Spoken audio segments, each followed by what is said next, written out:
Hi friends! இன்னைக்கு ஸ்ட்ரைட்டா நம்ம கமெண்ட்டுக்கே போயிடலாம். ஏன்னா கமெண்ட் எல்லாம் சூப்பர் சூப்பரா இருக்கு. அதுவும் நெறையா கூட இருக்கு. நான் கொஞ்சம் மட்டும் இதில எடுத்து போட்டுடுறேன். வீடியோக்குள்ள போறதுக்கு முன்னாடி இப்ப நம்ம சேனல ஃபர்ஸ்ட் டைம் பார்க்குறீங்கன்னா, ப்ளீஸ் மறக்காம ஒரு சப்ஸ்கிரைப் பண்ணி எனக்கு சப்போர்ட் பண்ணிக்கங்க. சரி, ஃபர்ஸ்ட் கமெண்ட் படிப்போமா? நேற்று ரம்யாவின் அழுகை, இன்று சாண்ட்ராவின் அழுகை. மக்கள் நாள்தோறும் ஷோவை நினைத்து அழுகை அப்படின்னு சொல்லியிருக்காங்க. நேத்து ரம்யா அழுதுருந்தாங்கல்ல, இன்னைக்கு பிரஜன் போறாங்க. அதனால சாண்ட்ரா கண்டிப்பா அழுவாங்க. சும்மாக்கே அவ்வளோ பில்டப் குடுத்தாங்க. இப்ப எப்படி போகுதுன்னு தெரியல. இன்னைக்கு ஷோவ பார்த்தா தான் தெரியும். சரி, அடுத்த கமெண்ட் என்னன்னு சொல்லிட்டு படிக்கலாம் வாங்க.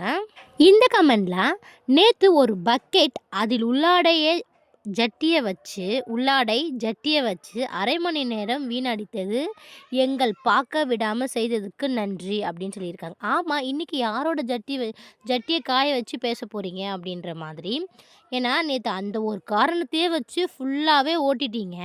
இன்னைக்கு யாரோடத வச்சு பண்ண போறீங்க அப்படின்னு சொல்லியிருக்காங்க போல. அது கீழ இருக்க கமெண்ட்ஸும் படிச்சிடலாம். இந்த கமெண்ட் கூட நல்லா தான் இருக்கும். வந்தோனே அவரு ஒரு ஆட்சிய பத்தி பேசினாரு. நான் கூட நினைச்சேன், இவர் என்னடா இது கட்சியில போய் சேர்ந்துருவாரோ? இந்த இடத்துக்கு வரவங்கலாம் கட்சிக்கு போறாங்களே அப்படின்னு சொல்லிட்டு. படிக்கலாம் வாங்க அந்த கமெண்ட. விஜய் சேதுபதி சார பத்தி. 5 வருஷமா ஆட்சி செய்தவர்களை கழுவி கழுவி ஊத்துறீங்க. திரும்ப ஓட்டு கேட்டு போறீங்க. இதில் தாக்கப்பட்டது மக்களா அல்லது திமுகவா? அப்படின்னு கேட்டிருக்காங்க. நல்லா இருக்குல்ல இந்த கமெண்ட், எனக்கு ரொம்ப புடிச்சிருக்கு. சரி, வெயிட் பண்ணி பார்க்கலாம். இவரும் அரசியலுக்கு வந்து குதிப்பாரா என்ன அப்படின்னு சொல்லிட்டு. சரி, அடுத்த கமெண்ட் படிக்கலாம். ஆஹா! இன்னைக்கு சாண்ட்ரா அக்கா ஹெவி பெர்ஃபார்மன்ஸ் குடுக்க போறாங்க அந்த அழுவுறதுல அப்படின்னு சொல்லியிருக்காங்க. ஆமா, நானும் வெயிட் பண்ணிட்டு தான் இருக்கேன். சரி, அடுத்த கமெண்ட் படிப்போமா?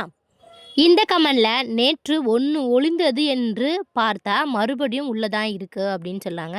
நான் கூட ப்ரொமோல பார்த்தப்போ ஐயோ போயிடுவாங்க போலயே அப்படின்னு பார்த்தா போலங்க, உள்ள தாங்க வச்சிருக்காங்க. இருக்கிறதுக்கு எல்லாமே இருக்கலாம்ல. அப்படிதான் எல்லாருக்குமே தோணுது. சரி, அடுத்த கமெண்ட் படிக்கலாம். இந்த கமெண்ட்ல வெளிய போக வேண்டியவங்கள உள்ள இருக்காங்க. உள்ள இருக்கிறவங்கலாம் வெளிய போயிருக்காங்கன்ற மாரி இது நியாயமா? அப்படின்னு சொல்லியிருக்காங்க. ஆல்மோஸ்ட் கொஞ்சம் வெளிய பேர் தான் போயிருக்காங்க அப்படின்னு நான் நினைக்கிறேன். பார்க்கலாம். வெயிட் பண்ணி ஆனா வெளியில போன லிஸ்ட் யார் யாரு? என்ன கேட்டா பிரவீன் மட்டும் தான் சொல்லுவேன். வேற யாரும் ஒர்த்து கிடையாது எனக்கு தெரிஞ்சு. திவாகர் போயிருக்கக்கூடாது. திவாகர் இருந்தா இன்னும் கொஞ்சம் நல்லா சிரிப்பா இருந்திருக்கும். பார்க்க கொஞ்சம் இன்ட்ரெஸ்ட்டா இருந்திருக்கும். சரி, அடுத்த கமெண்ட் படிப்போமா? இந்த கமெண்ட்லயும் விட்டா பக்கெட் பிரச்சனைய பாராளுமன்றம் வரைக்கும் போயிருக்கும் போல அப்படின்னு சொல்லிட்டு. அப்படிதான் இருக்கு. ஒரு பக்கெட்ட வச்சா அப்படின்ற மாதிரி. சரி, அடுத்த கமெண்ட் படிப்போமா? இந்த கமெண்ட்ல ரம்யா போயிடுவாங்க ஆசையில ஒரு லாரி மண்ண வாரி புதைச்சிட்டாங்க. சரியா ஏமாத்திட்டோம் அப்படின்ற மாரி சொல்லியிருக்காங்க. அவர் வந்து ஆசையா இருந்தாராம். அதில வந்து ஒரு லாரி மண்ண வாரி நம்ம போட்டோம் அப்படின்ற மாரி சொல்லியிருக்காங்க. சரி, கரெக்ட்டா இருக்குல்ல. அடுத்த கமெண்ட் படிப்போமா? இந்த கமெண்ட்ல ஒரே ஒரு குறும்படம் போட்டிருந்தால் நேற்று எபிசோடு இவ்வளோ நாறி இருக்காது அப்படி சொல்லியிருக்காங்க. ஆமா, ஒரு குறும்படம் போட்டாலே யார் என்ன பிரச்சனை, யார் என்ன சொன்னாங்க தெரிஞ்சு போயிட்டுருக்கும். இவங்க கன்டென்ட்டே இல்ல என்ன பேசணும்னு சொல்லிட்டு அதனால வச்சு செஞ்சுட்டாங்க போல நம்பல.